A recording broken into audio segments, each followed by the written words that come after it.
Bonjour, merci à tous, merci pour la belle invitation. Le sport, c'est vrai que j'aimerais en faire beaucoup plus, mais bon, je ne suis pas un professionnel, donc c'est pour moi quand même un honneur d'être ici et de vous parler un petit peu de ce qui me concerne au quotidien. Je travaille effectivement en imagerie et également en chirurgie cardiaque et vasculaire. Donc quel est le lien entre l'aorte et le cœur et le sport? Tout simplement, on a des recommandations qui sont assez bien faites, mais qui sont assez compréhensibles et finalement qui ne nous aident pas toujours. C'est-à-dire que quand l'aorte est à des diamètres chirurgicaux, il ne faut pas faire de sport. Quand l'aorte a des diamètres normaux, on peut faire du sport. Entre les deux, on est dans des situations intermédiaires à risque, et donc entre 45 et 50, il est conseillé de ne pas faire trop de compétition, on en parlait à l'instant, mais quand même d'avoir une activité sportive. Et ce qui est important dans ces recommandations, à mon avis, c'est l'idée de suivi. Et à mon avis, l'idée de suivi, enfin en tout cas sur la pratique, est quelque chose qui apporte beaucoup de sécurité dans la prise en charge des patients. Si vous avez un patient qui est suivi régulièrement en fonction de sa pathologie tous les 2-3 ans, voire tous les ans, si c'est un risque intermédiaire et que c'est absolument pas évolutif et que vous avez un bon discours avec votre patient, clairement, on peut être rassuré. Alors les recommandations insistent au niveau 1 qu'il faut effectivement suivre votre patient et bien le stratifier. Maintenant, quelle est la mesure intéressante à faire? On ne parle que de diamètre et vous savez que dans le registre IRAD, et depuis longtemps on sait que la majorité des dissections aortiques, à peu près 60%, surviennent chez des gens qui sont hors indication, c'est-à-dire qui ont des diamètres inférieurs à 55. Le papier, la discussion de ce papier est intéressante parce que, évidemment, qu'ils ont moins que ce sont des gens en dessous des seuils, parce que ceux au-dessus des seuils sont déjà opérés. Donc, vous avez en fait des patients, et la discussion est intéressante dans ce papier, vous avez des patients qui ont des diamètres inférieurs, qui sont moyennement suivis, qui ont un suivi lâche et qui ont des facteurs de risque qui ne sont pas maîtrisés. Et les facteurs de risque pas maîtrisés, j'y reviendrai à la fin. Une autre notion intéressante, c'est effectivement quand on dépasse de une déviation standard, la taille, il est conseillé d'indexer, et là c'est vraiment une recommandation, il est conseillé d'indexer la mesure à la taille. Alors pourquoi ne se baser que sur la mesure? Parce que vous savez que depuis le registre de la STS Database, on sait que quand on dépasse 40 mm, voire quand on est au-delà de 4,5, on a une surmortalité. Peut-être que ce travail répondra à la question, c'est-à-dire qu'on a une étude randomisée, je leur souhaite bien du courage, pour les anévrismes inférieurs à 50 mm, on randomise soit chirurgie, soit suivi médical. Peut-être qu'on aura une information, je ne sais pas si c'est vraiment le problème. En tout cas, voilà, je vous mets la slide de recommandation. Qu'est-ce que c'est qu'un anévrisme? C'est supérieur 45 mm. Le diamètre de l'aorte mesuré en quelques points que ce soit, la plus grande section est supérieure à 45 mm. Tous les mots sont importants. Une aorte pathologique, c'est quand ça dépasse 40 mm ou bien 22 mm par mètre carré concernant les Turner. Si on regarde effectivement les recommandations pathologie par pathologie, je vous ai un peu synthétisé toutes les recommandations. Quand on a un anévrisme sporadique, c'est-à-dire quelqu'un qui a un anévrisme, une dilatation de l'aorte ascendante et rien dans la famille et aucun trait génétique, c'est 55. Quand on a une pathologie aortique dans une famille, manifestement, où il n'y a pas d'anomalie génétique dépistée, on peut aller à 50 mm, c'est-à-dire c'est la patiente qui vient vous voir pour un anévrisme ou le patient dont l'oncle a déjà disséqué, et il y a une mort subite dans la famille, bref, vous avez un contexte, et là on descend à 50. Et évidemment, si le patient est asymptomatique et s'il y a des anomalies que je vous signale à côté, le terrain familial ou l'élargissement rapide, c'est-à-dire plus de 0,5 cm par an, on est fondé à proposer une indication un peu plus rapide. Le syndrome de Loeys-Dietz, vous savez ce que c'est un syndrome où il y a des anévrismes partout, de la tête aux pieds et notamment sur les artères distales. Il y a un anévrisme sur l'aorte, mais il y a des anévrismes sur les artères digestives, cérébrales, etc. Et c'est une pathologie catastrophique. Et là, l'indication, elle est quasiment à 40 mm, si on a des facteurs de gravité.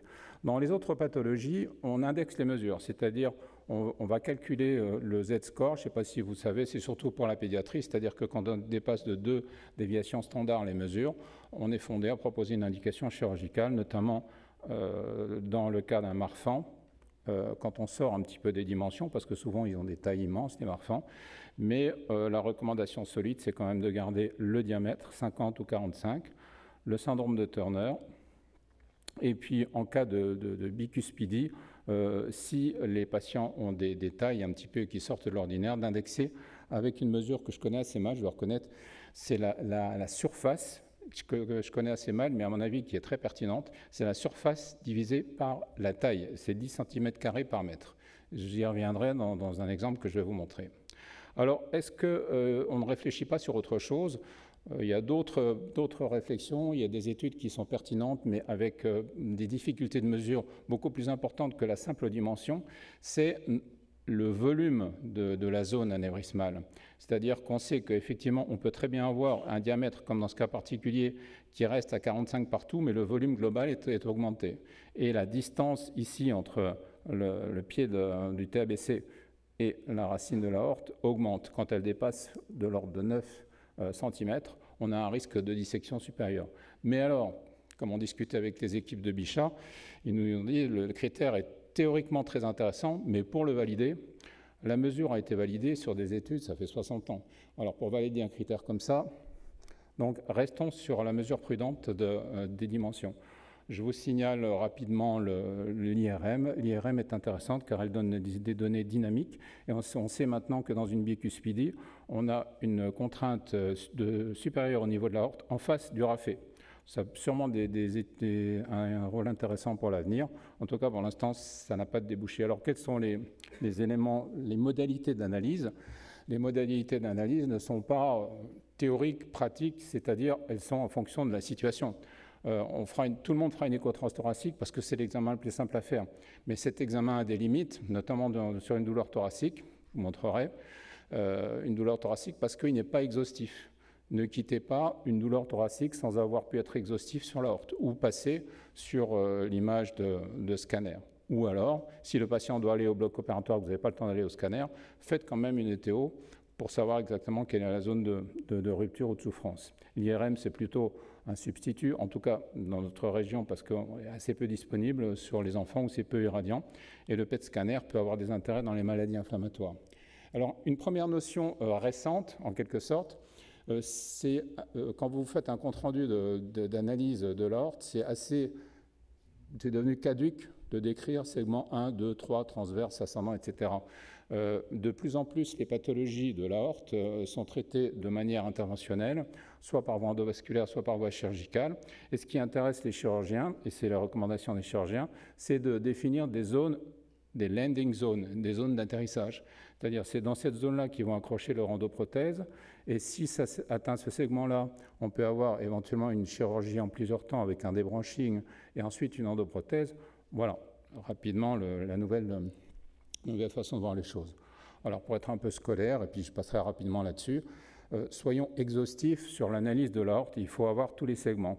En parasternal, on en a déjà quelques-uns. On a l'anneau. L'anneau est important. L'anneau fait partie de l'aorte. Le sinus, la jonction sinotubulaire, l'aorte ascendante, la valve aortique, l'arche aortique, et en transthoracique en apical, on peut avoir l'aorte descendante. Et comme disait l'autre jour le docteur Aboyance, l'aorte ne s'arrête pas au diaphragme. On a une aorte sous-diaphragmatique, c'est vrai. Il faut la regarder, elle est facilement accessible en plus. Donc, petite joke. En écho-transœsophagienne, l'écho-transœsophagienne vous apporte à peu près les mêmes informations en étant limité au niveau du diaphragme. Alors, quelles sont les conventions de mesure? Et les conventions de mesure, elles existent pour les plus anciens d'entre vous et dont je fais partie. On avait toujours cette notion de mesure de bord d'attaque à bord d'attaque, donc leading to leading, L to L. Pourquoi? Parce qu'à l'époque, les machines étaient de relativement mauvaise qualité, et puis on avait une grande... ça bavait un peu derrière, et puis donc on se disait, bon, au moins on prend le bord d'attaque, il est plus clair. Avec les machines actuelles, les recommandations des imageurs, des échographistes disent, c'est moins important de prendre le leading to leading. Mais enfin, les recommandations généralistes disent, restez leading sur leading, et sur ce cas sorti de la pratique courante, c'était pas la semaine dernière, vous voyez, j'ai mesuré ça, j'ai mesuré à 46 en leading, et quand on prend le scanner aortique, parce que je vous rappelle que dès qu'on dépasse 45 mm, on est censé avoir une imagerie complète de l'aorte, on est à 46 également. Donc c'est assez bien corrélé. Donc faites leading to leading, alors qu'au niveau du scanner, c'est inner to inner. L'anneau aortique est vraiment fondamental à mesurer, et l'anneau aortique, en bas, c'est quelque chose de virtuel. C'est une zone à la base de l'insertion des sigmoïdes. L'anneau se mesure en systole, alors que l'aorte se mesure en diastole. L'anneau aortique, c'est ce qu'on appelle la racine. C'est entre l'anneau aortique et la jonction sinotubulaire, il est important de bien préciser les différents segments.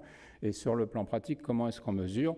Je vous rappelle que dans la définition, la mesure au niveau de la valve aortique, c'est mesurer au niveau de l'aorte, c'est mesurer le plus grand diamètre qu'on puisse avoir. Donc, en échographie, l'œil va obligatoirement, notamment au niveau du sinus, se mettre sur un grand diamètre. Et vous voyez, on n'est pas tout à fait sur un vrai parasternal grand axe parce que j'ai perdu, à ce niveau-là, j'ai perdu le ventricule gauche. Je mesure 42 mm et quand on va au scanner, pour avoir 42 mm, je suis obligé d'être fond de sinus à fond de sinus. Donc, on conseille de plus en plus de faire une mesure fond de sinus à fond de sinus en scanner, qui sera assez corrélée avec la mesure échographique, qui, même si elle est imparfaite, est extrêmement solide du fait du nombre de publications qu'on a à ce niveau-là. Et une autre mesure intéressante, et on y vient, c'est la surface aortique, et là c'est pareil. La surface aortique, là elle fait 242 mm², c'est quelque chose que nous ont appris les chirurgiens. Les chirurgiens n'arrivent pas trop à raisonner en diamètre. Quand ils choisissent une prothèse pour mettre un tavis, quand ils choisissent une prothèse pour faire une endoprothèse, ils réfléchissent en termes de surface, c'est-à-dire le matériel qu'ils vont choisir pour combler le déficit. Alors, en écho transthoracique, la notion importante, lorsqu'on fait les mesures, c'est de vérifier que la jonction sinotubulaire existe. La jonction sinotubulaire, ici, a disparu. On a donc déjà un anévrisme évolutif. Le deuxième élément important, c'est de mesurer l'anneau aortique. Et juste un petit quiz, est-ce que vous connaissez la dimension de l'anneau aortique? C'est dans aucune recommandation. Pourtant, moi, c'est mon quotidien, 24 heures sur 24, si j'ose dire. L'anneau aortique, alors, et c'est ça où c'est intéressant, parce que la mesure parasternal grand axe rend une mesure forcément fausse. On part sur la surface ou sur le 3D. Un anneau aortique maximum, c'est 22 mm. Et on considère qu'après 25 mm, on est déjà dans des anneaux aortiques difficiles à traiter. Donc la planimétrie en ETO 3D, je ne la fais pas en 2D, nous permet d'avoir des résultats extrêmement fiables et souvent plus corrélés à l'anatomie, puisque nous, on a le chirurgien derrière, il nous dit quelle est la surface, bon, je la mesure après. C'est assez corrélé, peut-être parfois même mieux que le scanner. Une petite remarque, et c'est intéressant, c'est ce travail de l'immense expérience de Bichat, Olivier Milleron. Il a réussi à démontrer qu'il y a une différence, et ça on le sait tous, de l'anneau aortique en fonction des bicuspidies.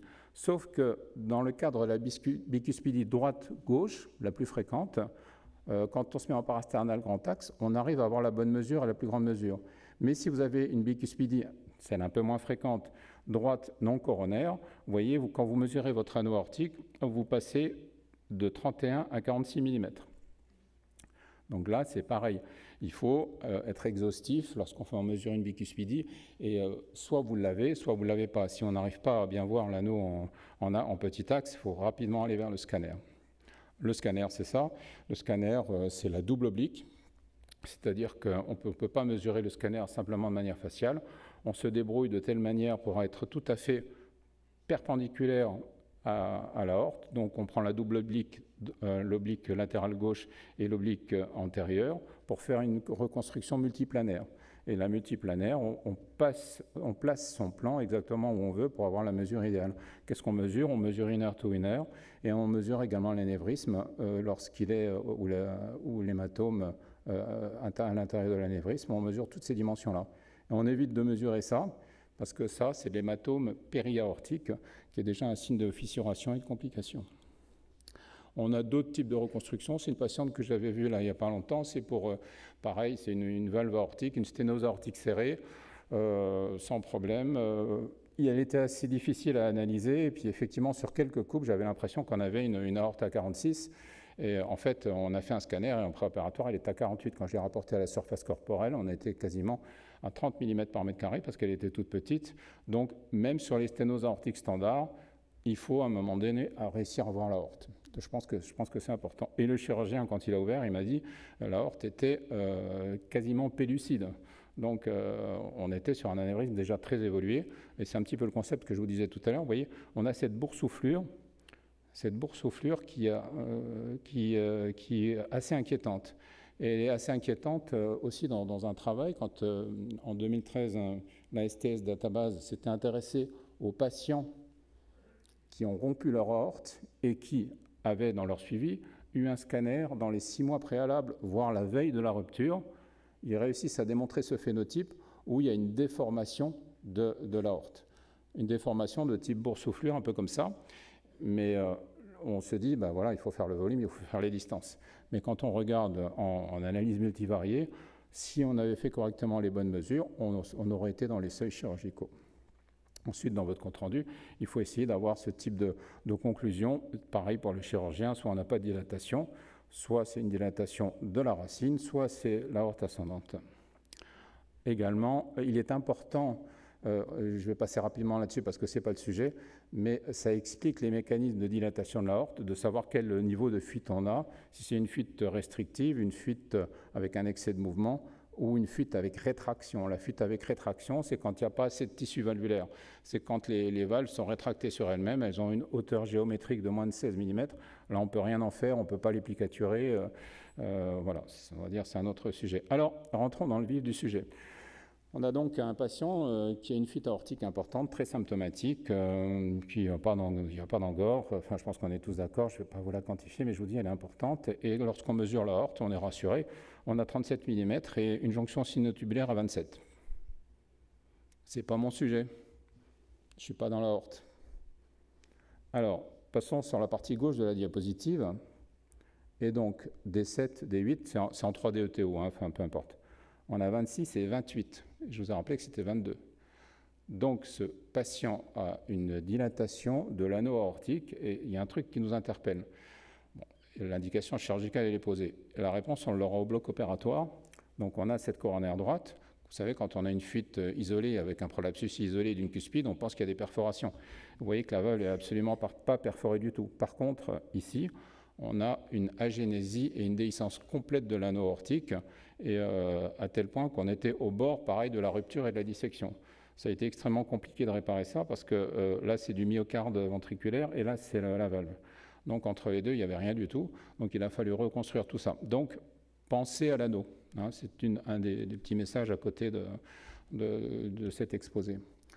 Alors, concernant les valves aortiques bicuspides, souvent, si vous avez la chance d'avoir une IRM, faites-le en IRM. Les IRM ne sont pas sensibles aux calcifications, donc on voit bien ce qui se passe. Bon, c'est quand même intéressant d'avoir une idée du typage de valve, parce que les suivis sont un peu différents quand on a une bicuspidie. Notamment, on sait qu'en cas de bicuspidie, il faut suivre les gens par une échographie si ce n'est pas dilaté tous les 3 à 5 ans, et puis se méfier quand même d'une coarctation. Alors, ça, c'est l'image que j'avais fait au scanner sur la petite dame dont je vous ai montré l'anévrisme. Vous voyez qu'effectivement, c'était bien une bicuspidie. Les mesures, il faut faire toujours les mesures les plus grandes, éviter de faire les plus petites.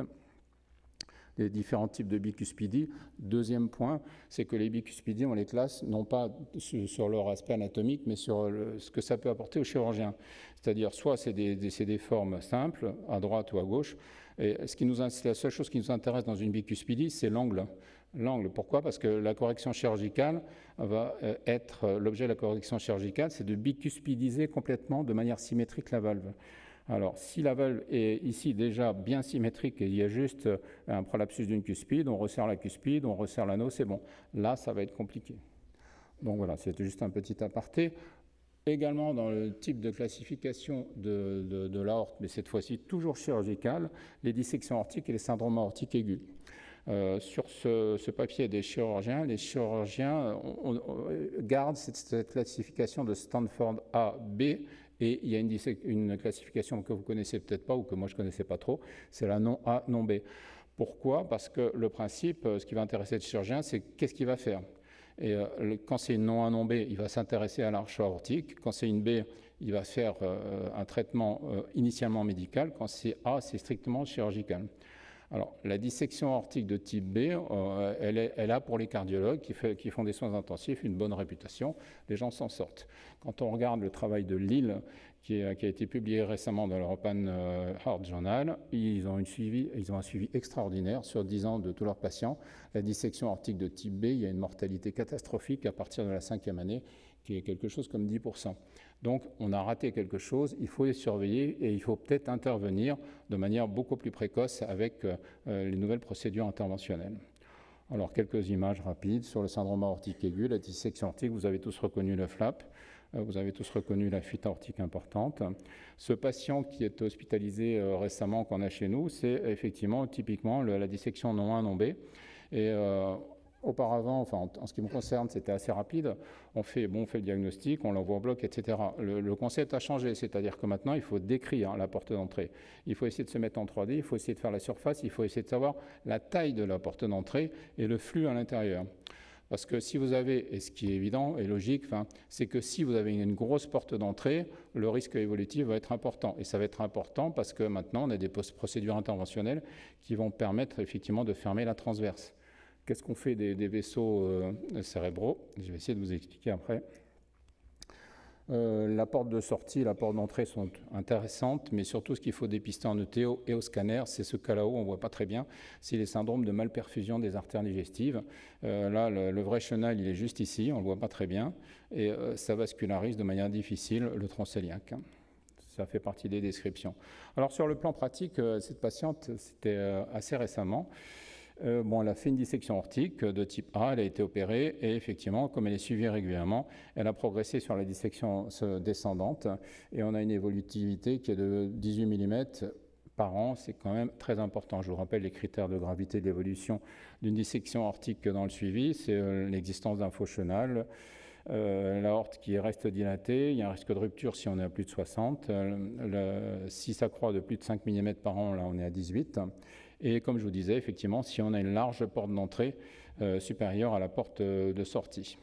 On a plus de 60 mm en mesure scanner, donc on a toutes les indications. Le problème, c'est que opérer cette patiente rédux avec une BPCO, une insuffisance rénale, on est plutôt parti sur quelque chose d'interventionnel.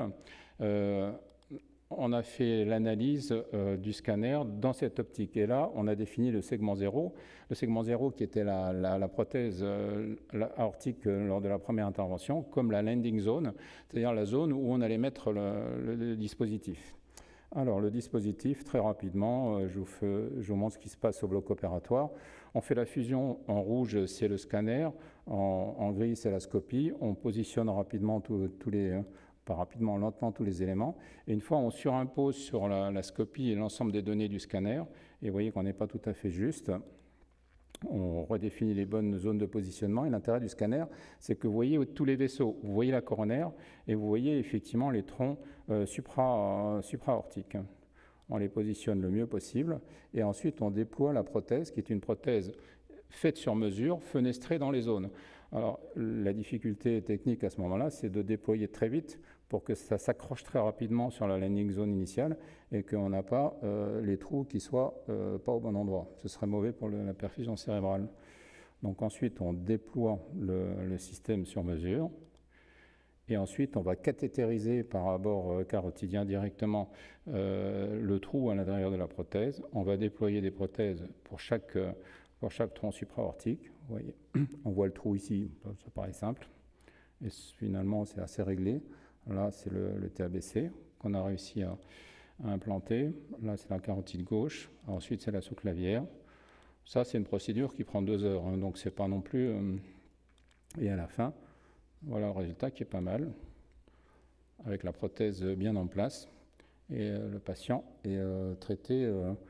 Alors, évidemment, ce n'est forcément pas un monde idéal parce que globalement, il y a quand même des endofuites, il y a une surveillance à faire, mais les choses se perfectionnent et vous voyez que dans cette situation-là, il y a encore quelques années, on aurait débranché les troncs supraortiques, on les aurait réimplantés sur la partie ascendante et là, finalement, rien qu'avec un système interne, on arrive à corriger le déficit. Si j'arrive à passer à la diapositive suivante, voilà. D'autres exemples, pareil, basés sur un exemple clinique, les traumatismes de l'aorte par décélération. Vous savez, on a tous la notion que ça arrive au niveau de l'isthme aortique, c'est-à-dire la jonction entre l'aorte mobile et l'aorte immobile, la zone où effectivement il y avait l'insertion du canal artériel. Mais ça peut arriver aussi sur la partie supérieure de l'aorte, c'est-à-dire au niveau de la jonction sinotubulaire. Et là, c'est extrêmement piégeux. Et personnellement, j'ai vécu trois cas comme ça. L'écho transthoracique n'apporte rien. Parce que souvent, ce qu'on remarque, c'est que la dissection, elle est transversale, c'est-à-dire qu'on ne voit pas le trou. La symptomatologie, c'est une douleur thoracique et c'est une tamponnade. Donc, c'est comme une dissection, ça saigne, mais vous ne la voyez pas en transthoracique. Donc, soit vous avez le temps d'aller au scanner et puis effectivement on fait le diagnostic, soit si on est au bloc opératoire, il faut absolument une ETO. Et après, avec le TO, on fait ce genre de diagnostic, on voit très bien ce qui se passe. Mais méfiez-vous de l'ETT. Ça, bon, c'est plutôt amusant. Simplement, on a des thrombis à l'intérieur de l'aorte. Vous connaissez ça tous, vous en avez tous vu. Le travail qu'on avait fait avec Saint-Antoine, il y a déjà une quinzaine d'années, on avait fait des échos péropératoires sur l'aorte descendante et sur l'aorte ascendante. L'idée au départ était de voir si on pouvait trouver d'autres sites de cannulation ou éviter les AVC autour de la chirurgie. Le concept, au bout du compte, n'était pas celui-là, mais ce qu'on a réussi à démontrer, c'est que lorsqu'on a ce genre de thrombus, on a plus d'accidents vasculaires cérébraux, même si c'est dans l'aorte descendante. Donc globalement, on a une espèce d'aorte enflammée. Et on peut décrire l'athérosclérose, il y a 3 grades. Si les thrombus, c'est le plus grave, ça justifie le traitement anti-agrégant, voire anticoagulant. Et en général, l'athérosclérose s'arrête à 4 mm. Parce que qu'est-ce qu'il y a au-delà de 4 mm? C'est l'hématome. C'est l'hématome intra-aortique. Donc si vous avez une image de double contour qui dépasse 4 mm, voire qui est supérieure à 7 mm, en échotransthoracique ou en ETO, il faut quand même se poser la question, en cas de douleur, d'un syndrome aortique aigu ou d'un hématome intramural. Alors comment on en fait le diagnostic? Soit avec le scanner au temps tardif, soit en IRM, la séquence de sang noir, le black blood, c'est-à-dire qu'en T1 sur la partie initiale, vous avez une prise de contraste qui est due au sang. Et on voit le sang qui est dans la zone périaortique. Méfiez-vous de ça quand même, hein. Souvent c'est des tableaux qui sont un peu chroniques, qui sont parfois un peu moins graves que la dissection aortique, mais qui ont quand même un mauvais pronostic. Alors les ulcères pénétrants, on en a tous vu. Les critères chirurgicaux, on en parlait tout à l'heure, les critères chirurgicaux sur les ulcères pénétrants sont l'évolutivité. Et il faut faire des scanners régulièrement. Et surtout, si on a un diamètre supérieur, quand je dis régulièrement, pardon, c'est 6 mois. Si on a un diamètre supérieur à 11 cm, ou 12 cm, pardon, ou une profondeur de l'ordre de 10 cm, comme ici, c'est sûrement des anévrismes qui vont évoluer. Sinon, en les surveillant, en contrôlant la tension, très souvent, ils restent stables. On en a quelques-uns parce que désormais, il est recommandé, c'est vraiment utile de présenter tous ces dossiers dans des staffs aortes, donc les staffs aortes où il y a un chirurgien vasculaire, un cardiaque, un cardiologue, un imageur.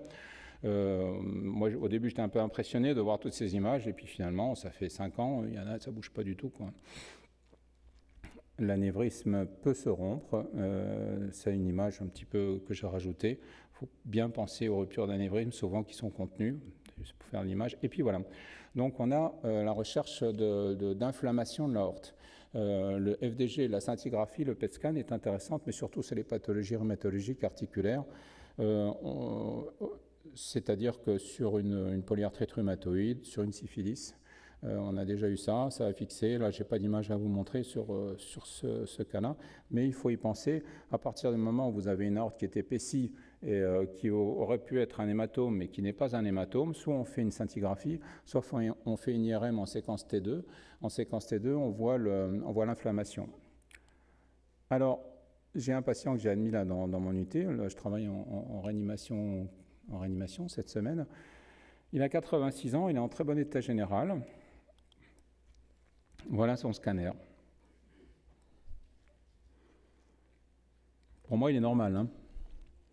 Alors, ce que je ne vous dis pas, c'est que c'est un scanner qui a été fait dans le cadre d'un bilan d'une néoplasie digestive en mars, exactement le 31 mars 2023. Il revient pour un collapsus avec un état de choc. Là, on a un diagnostic de rupture de l'aorte en postérieur. Il a déglobulisé, il était à 6 grammes, avec une énorme masse hématique derrière. Bon, c'est pas logique. Ça ne fait pas anévrisme, ça ne fait pas pathologie aortique, hein. Donc, en urgence, maintenant, le traitement, ce n'est pas la chirurgie, c'est de mettre en place rapidement une endoprothèse. Bon, et effectivement, honnêtement, dès qu'il a eu une endoprothèse, ce monsieur va très bien. On s'est posé la question, et comme toujours, on a été très systématique, et toutes les hémocultures sont positives à entérocoque. Donc, on partait plutôt sur une aortite inflammatoire aiguë chez un patient qui a un foyer digestif qui balance en permanence. Évidemment, on n'a pas eu le temps de faire la scintigraphie, on n'a pas eu le temps de faire l'IRM. Mais de cette observation, il y a deux informations. La première, c'est qu'il faut quand même se méfier des syndromes aortiques qui peuvent être infectieux. Et la deuxième information, c'est que maintenant, tout est endovasculaire et à disposition. Et pour une fois, on peut être assez d'accord avec les recommandations. Selon l'endroit où vous travaillez, si vous avez un doute sur un syndrome aortique aigu, envoyez-le tout de suite et très rapidement dans le centre qui dispose de cette technologie-là pour pouvoir la sortir de l'histoire. Après, quelques cas cliniques intéressants, les coarctations de l'aorte. La coarctation de l'aorte, c'est une très bonne indication d'IRM ou de scanner. L'échographie, sincèrement, c'est difficile de mesurer les gradients parce qu'on n'est jamais dans l'axe. Donc il faut y penser. Et là, encore une petite particularité de notre staph aorte, une artère sous-clavière droite, l'usoria, une patiente qui avait une dysphagie. Là, voilà, vous avez votre aorte de face, le cœur il est en bas, là c'est une image de face. La sous-clavière droite, elle est ici, vous voyez, elle ne naît pas du TAVC, elle naît en arrière de l'aorte. Et quand on regarde la partie gauche de l'aorte, on voit l'artère sous-clavière qui part par ici et qui va en arrière de l'œsophage, qui est cette espèce de tractus. Voilà, donc image intéressante. Pour conclure, il faudra toujours faire une écho-transthoracique, mais d'emblée avoir en tête toutes les limites de l'examen, notamment quand il y a une sanction avec une éventuelle dissection ou des zones qu'on ne voit pas. Les définitions, même si elles sont mauvaises, elles sont là. L'anévrisme, c'est 45, la chirurgie, c'est 55. Et si vous avez plus d'une déviation standard, gardez votre petite abac pour pouvoir décider de l'évolutivité. Le staph aorte, je vous en ai parlé, c'est vraiment important. La classification, elle a changé, donc on réfléchit plus sur qu'est-ce qu'on peut faire plutôt que qu'est-ce qui est anatomiquement décrit. De plus en plus de procédures endovasculaires et puis effectivement les patients qui ne vont pas évoluer, en tout cas dans mon expérience, c'est peut-être pas beaucoup de statistiques, mais si vous le contrôlez régulièrement, si vous gérez les facteurs de risque, l'hypertension, le tabac, la dyslipidémie et que le patient est bien informé et bien compliant, il y en a qui évoluent, mais le jour où ils évoluent, vous les avez bien en amont et puis tout se passe relativement tranquillement. Voilà. Merci.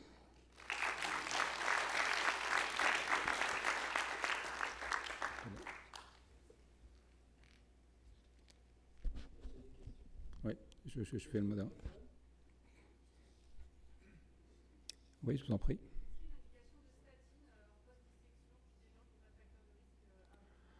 Alors, l'indication, il n'y en a pas normalement.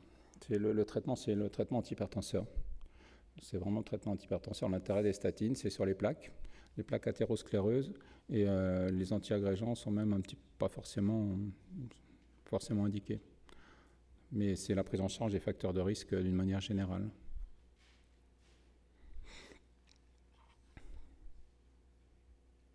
Ça a été clair. Ou alors tout le monde s'est endormi, c'est bon.